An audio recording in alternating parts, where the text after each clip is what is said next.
வணக்கம்.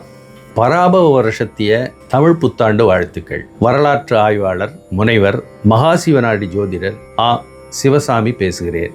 இந்த பராபவ வருஷத்தினுடைய 12 ராசிகளை பற்றி தான் இப்போ பார்க்க போகிறோம். இந்த 12 ராசியினுடைய பலன்களை தனித்தனியாக மகாசிவனாடியில் இருந்து எடுத்து எழுதி உங்களுக்கு இப்போ நான் தரப்போகிறேன். இந்த பிரபஞ்சம் நவகிரகங்களுடைய அடிப்படையில் தான் இயங்கிட்டு இருக்கு. வேதங்களிலிருந்து பிறந்த ஜாதக பலன்களுக்கு 4,50,000 பாடல்கள் இருக்கு. முற்றும் உணர்ந்த சகாதேவனால் மட்டுமே அந்த பலன்களை ரொம்ப துல்லியமாக சொல்ல முடியும். ஆனால் ஒற்றை ராசி, அதாவது ஒரு ராசியை வச்சுக்கிட்டு தன்னுடைய முழு பலன்களையும் சொல்றதுங்கிறது முடியாத காரியம். அப்படி ஒரு ராசி பலனை சொல்றவங்க அவங்களுடைய அனுபவத்தை பொறுத்தும் கோச்சாரத்தை வச்சுக்கிட்டும் கொஞ்சம் பலன் சொல்லுவாங்க.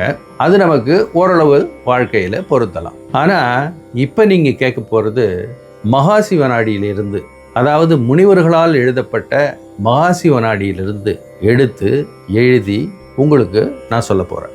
அதனால இந்த பலன்களை சாதாரண பலன்களாக நினைத்து விடாமல், அதாவது எல்லோரும் சொல்லக்கூடிய ராசி பலனா பார்க்காம இதை நீங்க மிக நுட்பமாக கவனிக்க வேண்டியது இருக்கு. இதுல வர்ற பலன்களை பார்த்து அதை பின்பற்றி வாழ்க்கையில நம்ம வெற்றி பெறணும்.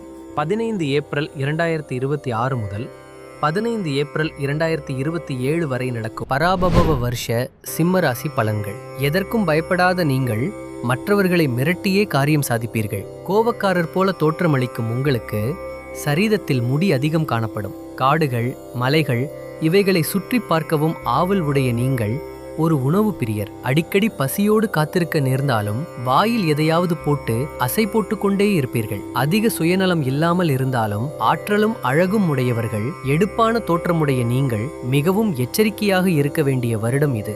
எதிர்பார்த்து கொண்டிருக்கும் வெற்றி சிக்கலில் மாட்டி கை நழுவி போகாமல் இருக்க முயற்சி செய்யுங்கள். நண்பர்கள் மூலமும் உறவினர்கள் மூலமும் எதிரிகள் மூலமும் வழக்கு, கடன் மற்ற விவாகாரங்களில் சிக்கிக் கொள்ளாமல் இருப்பது சிறப்பை தரும். மற்றவர்களுக்கு வாக்கு கொடுப்பதை தவிர்க்கலாம். ஆரோக்கியத்தில் கவனமாக இருக்க தியானம், உடற்பயிற்சி, நடைப்பயிற்சி அவசியம் தேவை. மருத்துவத்திற்காக நீண்ட தூர பயணம் ஏற்பட்டாலும் வாகனங்களிலும் கவனம் தேவை. திருட்டு பயமும் மிரட்டல்களும் வந்து போகலாம். கெட்ட பழக்க வழக்கங்களை குறைத்துக் கொள்வதும் உடல் நலத்தில் கவனம் செலுத்துவதும் நன்மை அளிக்கும். குழந்தைகளின் கல்வி, வெளிநாடு செலவுகள் தடைபட்டு நடந்தாலும் சற்று ஆறுதல் தரும். மனைவியின் உடல் நலத்தில் கவனம் தேவை. நல்ல மருத்துவரை சந்திப்பது நல்லது.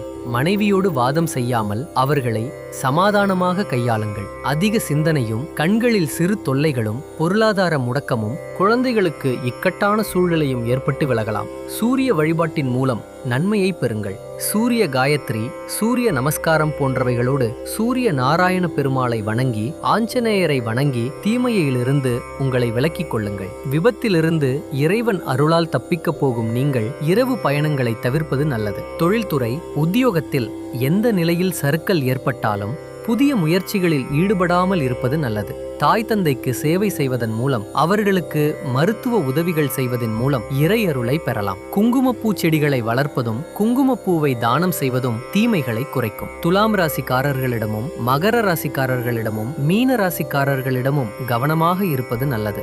எதிர்பாராத விதமாக இவர்கள் உங்கள் குடும்ப அங்கத்தினராக இருந்தால் அவர்களிடம் பணிந்து போவது நல்லது. பூரட்டாதி நட்சத்திரம், உத்திரட்டாதி நட்சத்திரம், ரேவதி நட்சத்திரம் வரும் நாட்களில் மிக மிக கவனமாக இருந்து உங்களை காப்பாற்றிக் கொள்ளுங்கள். இயற்கைக்கு சேவை செய்வதன் மூலம் கெடுதல்களை குறைத்து உங்கள் வாழ்க்கையை வெற்றிகரமானதாக மாற்றிக்கொள்ளுங்கள்.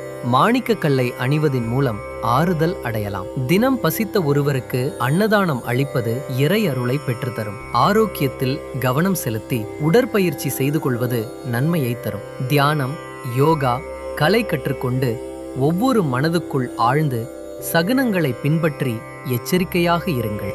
என்னுடைய நோக்கம் என்னன்னா, இந்த பலன்களை நீங்க மட்டும் அனுபவிக்காமல் எல்லோருக்கும், உங்களுடைய நண்பர்களுக்கும் உங்களுடைய உறவினர்களுக்கும் இதை பகிர்ந்து அவங்களும் நன்மையடைய செய்யுங்க. அதோட முடிஞ்சா உங்களுடைய எதிரிகளுக்கும் கூட இந்த ராசி பலனை பகிர்ந்து அவங்களும் நன்மையடைய செஞ்சிங்கன்னா கடவுளுடைய அருள் உங்களுக்கு நிச்சயமாக சேரும்.